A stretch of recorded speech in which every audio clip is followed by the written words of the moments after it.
So hello guys, welcome back in my new video. आज हम इस वीडियो पे रोस्ट के साथ रिएक्ट भी करने वाले हैं। सो प्लीज़ इस वीडियो को लाइक, शेयर एंड सब्सक्राइब करिए। मैं बहुत बड़ी साइको, पता है यहाँ के लोगों को तो कुछ नहीं पता। मैं बहुत डाउन टू अर्थ नाटक करती हूँ। कॉफी पीने पता है मैं कैसे जाती हूँ?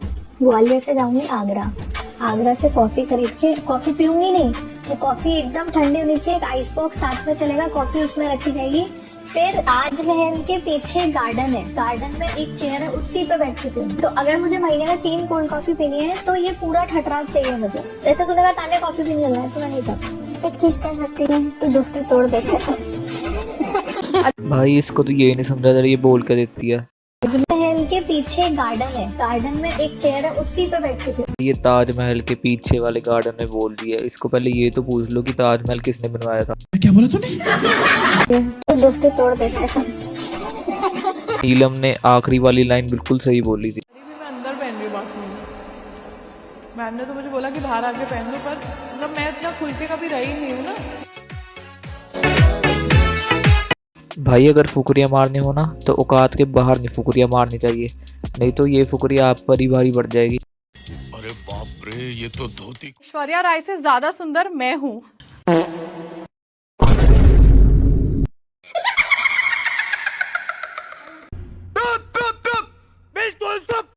भाई तुझे तो ये बोला चाहिए था, मेरे जैसा बदसूरत कभी नहीं मिले दे। जियान है आप। तू तो प्लास्टिक सर्जरी के बाद भी नहीं सुंदर दिखेगी। कुछ ही दिन बचे हैं, इस शो के बाद मेरी शादी हो जाएगी। मेरे एक्स और मेरे दिल की बात इसी कमरे की होके रह जाएगी। यही नहीं, अभी और सुनिए। आज कुछ ही दिन बचेंगे, तेरी शादी हो जाएगी। हाँ। जो अच्छा लड़का होगा उसकी बर्बादी हो जाएगी। अरे भाई इतना भी सच नहीं बोल रहा था, इससे अच्छा तो बंदा कुएं में डूब के मर जाए। क्या बोला तूने? खाने के लिए इतनी तैयारी करनी पड़ती है, कपड़े निकालो, कंघा निकालो। आज एहसास हुआ है कि इतनी चीजें चाहिए होती है नहाने के लिए, अंडरगारमेंट्स। भाई इसका मतलब ये है ये अच्छी तरह कभी नहाई नहीं, तभी तो इसके मुंह में काई जमी पड़ी है। यही नहीं, अभी और सुनिए। कॉल करते हैं डायलर पे, किचन में छोटी ये जैसे कबर्ड है ना, इसमें लिफ्ट बनी हुई है, तो आप इसमें प्लेट लगा के गर्म करके इसमें रख दो, बटन दबा दो तो उस फ्लोर के किचन में पहुंच। भाई ऐसा सिस्टम तो अंबानी फैमिली ने भी लाया नहीं होगा। अरे बहन शक्ल देख के बात करनी चाहिए पहले अपनी। मुझे ऐसे झाड़ू पोछा और ये सब करते हुए तो बहुत ही डाउट। अरे बहन झाड़ू पोछा क्या है, तो तू इंसान ही। झूठ बोल रहा है। अगर तुझे झाड़ू पोछा लगाने में कोई दिक्कत भी है तो अपने आप को जानवर ही मान ले। अब भाभी को मायके जाना है, अपनी मम्मी की याद आ गया है, तो भाभी ग्वालियर से पहले 2 गाड़ी स्टाफ के साथ दिल्ली तक जाएंगी प्लेन। भाई पहले मुझे ये बताओ, 2 गाड़ी लेके क्यों जानी है? तुझे बिग बॉस से पहले कोई जानता तो था नहीं, तुझे किस बात का खतरा? चूहा भी नहीं तेरे को पूछता। नहीं, मुझे तो मैम बोलो, मेरे को तो सब बॉस ही बोलते हैं, मेरे तो नाम ले रहे हैं लोग, मुझे पता नहीं है। अरे बॉस तो तू अपने घर ही होगी, यहाँ पे तो तू मामूली इंसान ही है। पहले अपनी शक्ल देख के बात की, अगर बॉस वाली शक्ल में लगती तेरी तो। वाह दीदी, वाह दीदी। नहीं दीदी, वाह दीदी। क्या होता है जब आप राजा के गढ़ में कोई आता है ना, तो राजा अपनी कुर्सी पे राजा। भाई पहले मुझे ये बताओ राजा कौन है? अरे तुझे तो कुत्ता भी सीधे सुना ले। कैसा लगा मेरा मजाक? क्या हो गया? मेरे हाथ कट रहे हैं। अरे भाई तू झाड़ू मार रही है, खंजर नहीं मारेगी हाथ का। मुझे ऐसा लगता है मुझसे कॉन्वर्सेशन ये डिजर्व ही नहीं करते। हाँ भाई तेरा इतना स्टैंडर्ड ही नहीं है। नहीं बर्तन मांज रही हूँ, मेरे को साबुन से हाथ में जलन होती है बहुत। बर्तन साफ मत कर, दिमाग साफ कर ले अपना। साबुन से जलन नहीं, तुझे तो लोगों से जलन हो।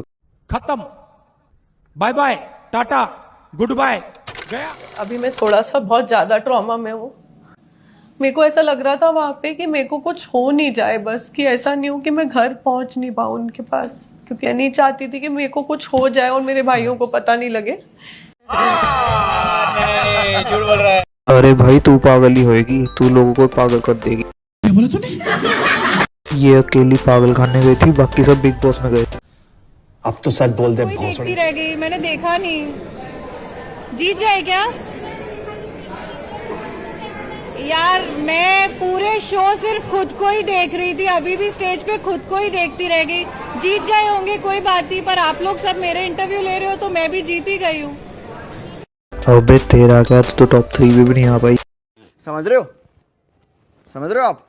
समझ रहे हो? अरे इंटरव्यू तो गरीबों की भी होती है। जय Shri Ram Tania Mittal. I am loving it. Yes ना, बिल्कुल we are also loving it. बहुत मजा आ रहा है आपको देख के। Thank आज you. साड़ी नहीं पहनी आपने? मैंने आज लहंगा पहना, मैंने सोचा साड़ी से थोड़ा डिफरेंट हो जाएगा। जी। आपको नहीं जम रहा। भाई आपको नहीं जम रहा, वो तुझे पहना के जाती है। नहीं नहीं, आप तो साड़ी में तो कमाल लगती है, स्पेशली रेडीमेड साड़ियों में। Thank you so ji. Much. 9 गज और 6 गज की साड़ियाँ पहनती तो और अलग बात होती। जी। मैं आप सबको बधाई देना चाहूंगी इस फिनाले तक पहुंचने के लिए और तानिया मित्तल को बर्दाश्त करने के लिए। अरे मैम ऐसे मत बोल लो, तान्या मित्तल बहुत मेहनत कर। हम 1 घंटे से नहीं बर्दाश्त कर पा रहे हैं। जी। नीतू सिंह फ्रॉम दैनिक भास्कर, सवाल सुन दैनिक लीजिएगा। भास्कर। जी। आपसे एक बात जानना चाहूंगी। शुरुआत में आप आई थी, बड़ी ग्रेसफुल, बहुत खूबसूरत लगी थी साड़ी में। मैंने भी पहनी है, मैं कैसी लग रही हूँ? मैं देख नहीं पा रही, मैं माफी चाहूंगी। बहुत सुंदर। हाँ जी ना जी। बहुत सुंदर, बहुत सुंदर। आपने साड़ी को ये कहा था भाई मुंह देख लो कैसे बना लिया, जैसे सामने कोई चोर बैठा हो। कि जो जिस गांव को आप मदद करती हैं उस गांव के लोगों की परिधान को आप पहनती हैं इसलिए ताकि उन्हें एक पहचान मिले ना। लड़कियां साड़ी इसलिए पहनती हैं कि वो खूबसूरती और एलिगेंस के साथ अगर कंप्लीट लगना चाहें तब वो साड़ी पहनती हैं, और ये पावर का एक सिंबल है जिसे आपने बहुत बार डिमीन किया है। आपने प्रणीत को एक कहा है कि आने वाली और साड़ी पहनने वाली लड़की कभी ग्लैमर में नहीं आ सकती, नहीं लिया जाता। उसी की बदौलत आज आप एकता कपूर के शो में हैं। वो वाला शो है ना जो टीवी में नहीं आ रहा। तो मैं तो बहुत सारी खुद फैक्ट्रियां हैं आपकी तानिया मित्तल, झूठ की भी एक फैक्ट्री है, वो लोगों को नहीं पता यहाँ पे शायद। नहीं भाई हमें तो पहले से ही पता है इसकी झूठ की फैक्ट्री है। तुझे अभी पता चलेगा ये तेरी गलती है, हमें तो पहले से ही पता है भाई। जियान है आप। Thank you guys for watching this video. So अभी नेक्स्ट वीडियो पे मिलते हैं। Okay bye bye.